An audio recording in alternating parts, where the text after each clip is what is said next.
Bonjour. Cette vidéo aborde la croissance oculaire normale de la naissance à l'âge adulte et résume les recherches les plus récentes sur le concept d'émétropisation. Globalement, la croissance des structures oculaires est exponentielle biphasique, avec une phase rapide autour de la naissance et une phase plus lente qui débute entre l'âge de 1 et 2 ans. Ces évolutions structurelles sont coordonnées de façon à arriver à une focalisation normale au niveau de la fovea. C'est ce processus que l'on appelle hémétropisation. Entre la naissance et l'âge de 7 ans, la cornée s'aplatit et sa puissance réfractive diminue en moyenne de 2 dioptries. Ce changement intervient par un étirement de la cornée au niveau du limbe lors de l'augmentation du diamètre oculaire. Après la naissance, malgré une croissance continue, l'épaisseur du cristallin diminue initialement d'environ 0,3 mm et ses surfaces s'aplatissent. Cette évolution est aussi liée à un phénomène d'étirement du cristallin lors de la croissance oculaire. Sa puissance réfractive diminue ainsi d'environ 14 dioptries entre la naissance et l'âge de 10 ans.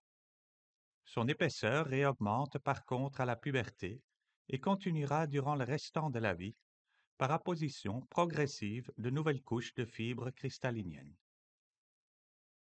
En parallèle, la longueur axiale de l'œil augmente.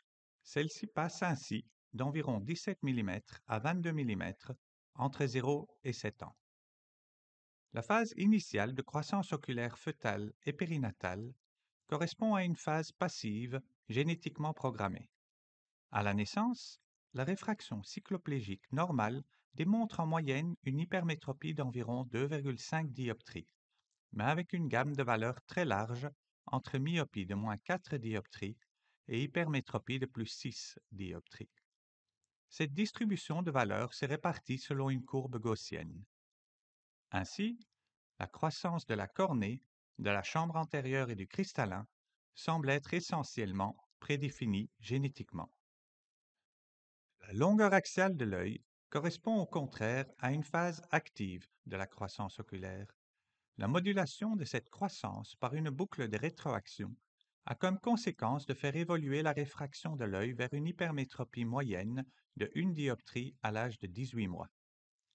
Cette valeur diminuera encore légèrement par après et sera finalement comprise entre 0,5 et 1 dioptrie vers l'âge de 10 ans.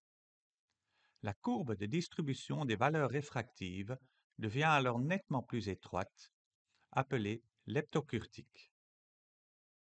La phase active de la croissance oculaire est activée par la stimulation lumineuse de l'œil en postnatal. Elle peut être modulée par l'interposition de verres sphériques négatifs ou positifs qui peuvent respectivement accélérer ou ralentir la croissance de la longueur axiale. Modulation de la croissance oculaire semble régulée par la rétine suite à la perception d'une image floue, mais son mécanisme détaillé n'est pas précisément connu à ce jour.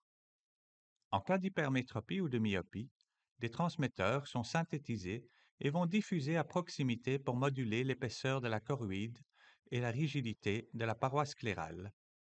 Par exemple, l'hypermétropie physiologique du nouveau-né va entraîner une diminution de la rigidité sclérale et ainsi une accélération de la croissance axiale de l'œil. Cette boucle fonctionne aussi bien pour la rétine dans sa globalité que pour des zones rétiniennes focales.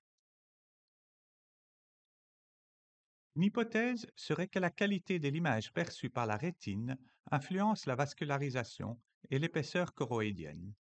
Ce changement provoque à son tour des variations de l'oxygénation qui influencent la matrice extracellulaire de la sclère et ainsi sa rigidité. En faveur de cette hypothèse, une hypoxie au niveau de la sclère entraîne ainsi une myopisation de l'œil.